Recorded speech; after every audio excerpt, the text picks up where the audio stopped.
moving on to Final Fantasy 16. So, did you get a chance to check out any of the gameplay?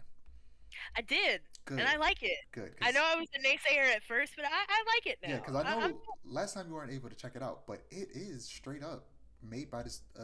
The director is from Devil May Cry 5, so it is just straight up a hack and slash. yeah.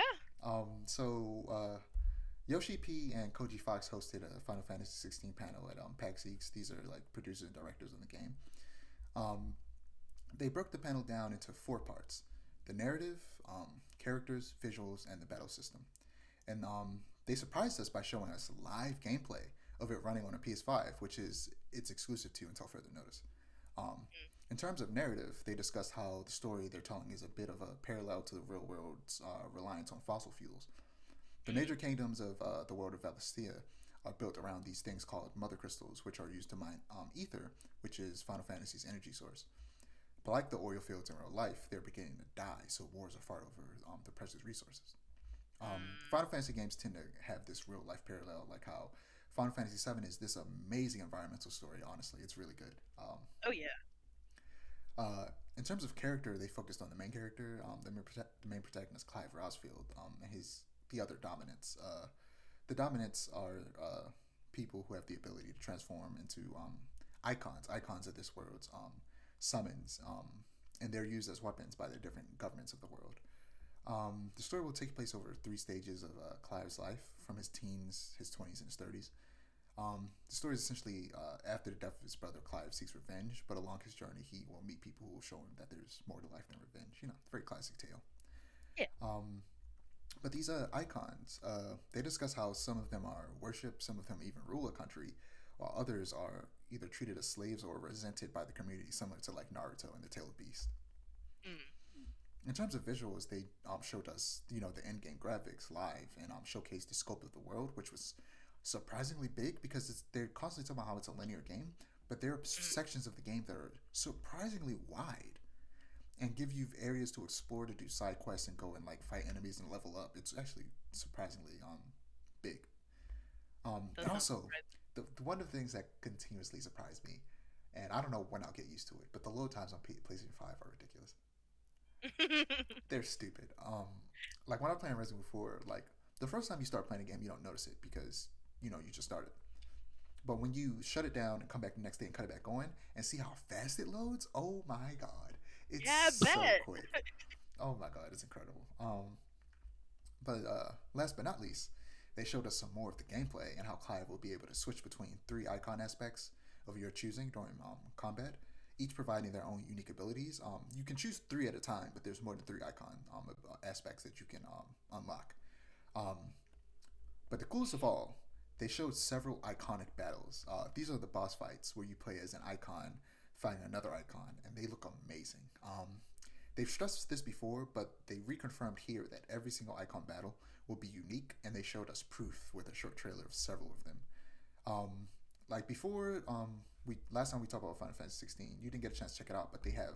Now that you're interested, you might want to check out it later. Is They showed full on gameplay, and they showed an entire icon boss battle of I did watch oh that. yeah, I did watch the that main. after the Oh thank yeah, God, after we when he recorded. was fighting Yeah. Garuda, Yeah, that was some God of War type stuff.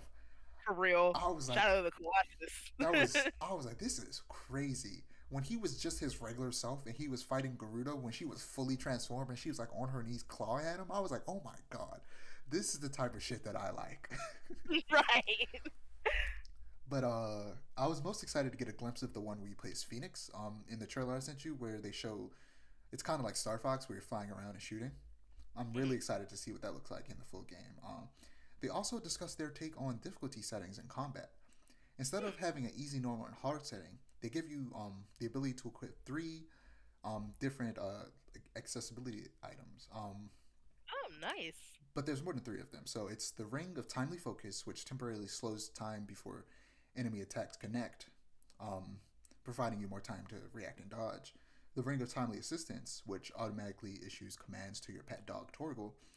The Ring of Timely Strikes, which executes combo attacks with just one press of the attack button, so essentially auto combos, so that in these type of games, I also have trouble doing combos. I'm not going to use this, but Yeah, same. I can understand why people will want to, because they don't want to have to try and string these things together. They kind of just want to have cool things be done automatically. Right.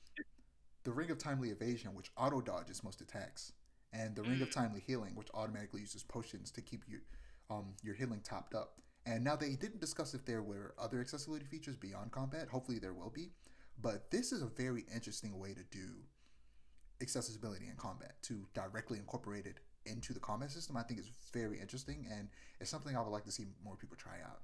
Because just giving people the ability to equip 3ds, like if you're just really interested in the world and the story, you can just throw on timely evasion, which automatically dodges, timely healing, which automatically heals, and you can throw on that timely assistance, so the dog automatically fights without you having to control him, and you're gonna have a good time, and you're barely gonna have to do much. It's not gonna be too hard for you. Right. And it's like I love difficulty like settings like that where it's not just a hard setting like, oh, the game is easy now, oh, the game is medium now. Like I like having that control over it. It's like I don't want the game to be too easy because then I'm not gonna have fun. But if I can like equip something that makes my quality of life better, fantastic. Nier does this Yeah. So, with oh, plug-in chips, which well, is super cool. I'm sorry. Go ahead. Oh, I was just saying, Automata does something similar, where you have plug-in chips, and some plug-in chips make the game easier, but you can equip them at your leisure. They're not like forced on you. It's great. Yeah, in The Last of Us, you can actually adjust the difficulty of specific things separately. Like you can adjust the difficulty of. There's obviously regular difficulty settings, but then Right? beyond that, you have the ability to adjust how difficult the enemy, like how aggressive the enemies are, how easy it is for them to detect you when you're trying to be stealthy, and how much health they have, how much health you have. You can adjust those things individually, which is really cool. See, that yeah, that's exactly what I mean. Difficulty settings like that go hard. But yeah, but moving on to a big one, and after this we have one more.